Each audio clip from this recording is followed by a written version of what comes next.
Section 2. Theories of Crime and Criminality. Introduction. This study session will expose you to crime causation theories. These include demonology, classical and neoclassical theory, psychoanalytic theory of crime causation, differential association theory, anomy theory, deviant subcultures theory, and labeling theory. Learning outcomes. After you have studied this session, you should be able to analyze crime causation theories, theories of crime and criminality. A variety of theories about the causes of crime have been advanced by several disciplines. In this study session, only few out of the more prominent theories will be discussed. They are 1. Demonology, 2. Classical and neoclassical theory, 3. Psychoanalytic theory of crime causation, 4. Differential association theory, 5. Anomy theory, 6. Deviant subcultures theory, 7. Labeling theory. Each of these will now be described briefly. 1. Demonology. For centuries, many primitive societies conceived crime as being caused by evil spirits. This is commonly referred to as demonology. It was thought that those who engage in deviant behavior were possessed by the devil. The only way to kill the criminal act, it was believed, was to remove the evil spirit through prayer, a ritual, or by torture, sometimes to the point of death. This theory is no longer prominent, partly because scientific study has found no evidence that lawbreakers are possessed by evil spirits. 2. Classical and neoclassical theory. This theory maintained that man is rational, endowed with free will, and motivated to seek pleasure and avoid pain. Classical theory, therefore, asserted that a person makes a decision regarding whether to engage in criminal activity based on the anticipated balance of pleasure minus pains. Each person was assumed to have free will and to act solely on the basis of the anticipated hedonistic calculations. Advocates of the classical neoclassical theory assumed this explanation was a full and exhaustive explanation of causality.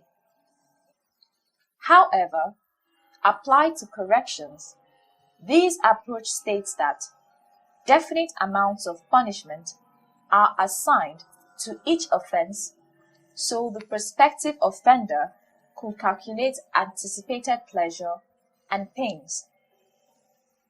The penalties assigned were to be slightly more severe than anticipated pleasures in order to discourage criminal activity. The neoclassical school theory accepted the basic notions of hedonistic calculation, but urged that children and lunatics be exempted from punishment because of their inability to calculate pleasure and pain responsibly. 3. Psychoanalytic theory. This theory postulated that delinquent behavior results when the restraining forces in the superego, one's conscience and self-ideal, and the ego, mediator between superego, the id, and reality, are too weak to curb the instinctual antisocial pressures from the id, source of psychic energy.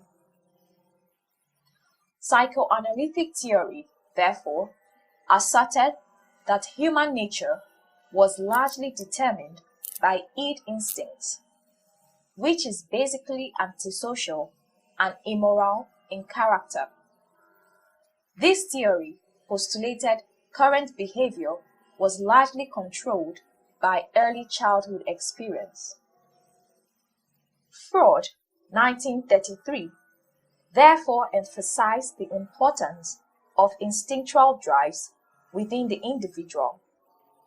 According to him, each person is endowed with reservoir of antisocial impulses, id, and as a result of reality contact, develops control, ego, and regulator, superego, that serve to hold these impulses in check. If these impulses are unchecked, it leads to crime and delinquent behaviors. 4. Differential association theory. This is also called cultural transmission theory.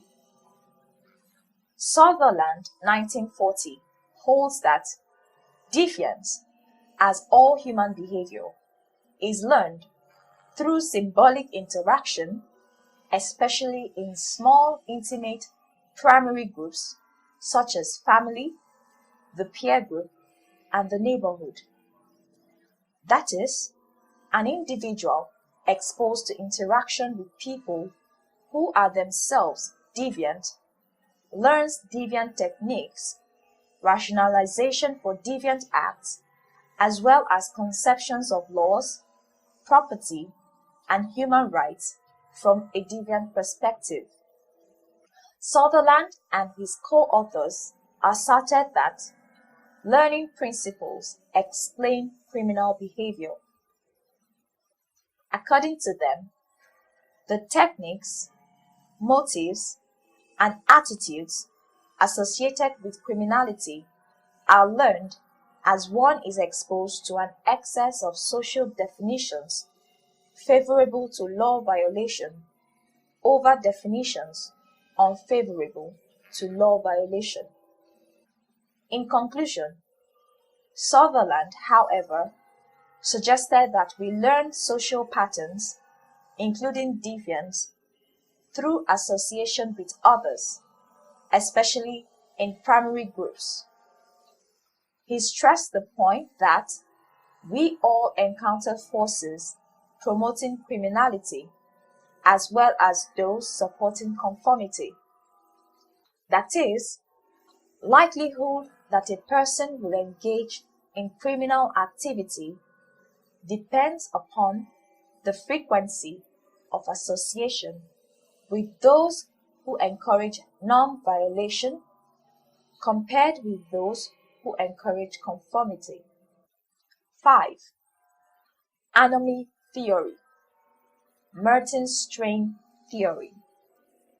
This theory was formulated by sociologist Robert Merton. Merton, 1938-1968, views criminal behavior as resulting when an individual is prevented from achieving high status goals, cultural goals in a society. He noted that every society has both approved goals and approved means, institutionalized means, for attaining these goals. The approved goals, for example, are wealth and material possessions, while the approved means are something like schooling and hard work. According to Merton, when certain members of society share these goals but have insufficient access to approved means for attaining them, a state of anomy results. Anomy is a condition in which acceptance of the approved conduct is weakened. But, unable to achieve the goals through society's legitimately defined channels, They then seek to achieve them through illegal means.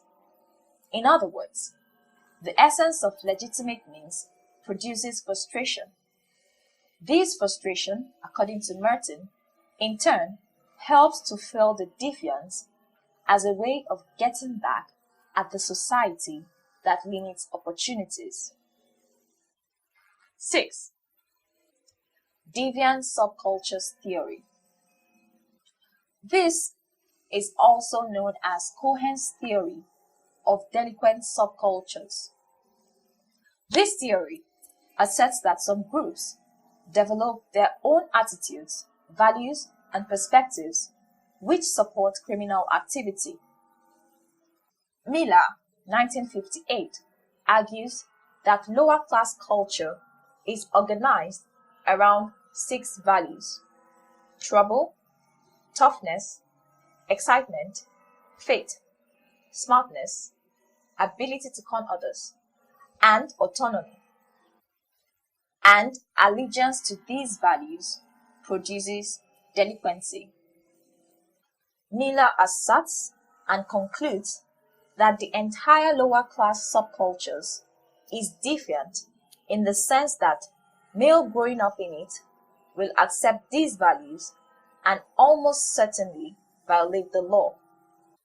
However, Cohen, 1955, contended that gangs develop a delinquent subculture that offers solutions to the problems of young male gang members. This is so because a gang gives them the chance to belong, to amount to something, to develop their masculinity, and to fight middle-class society.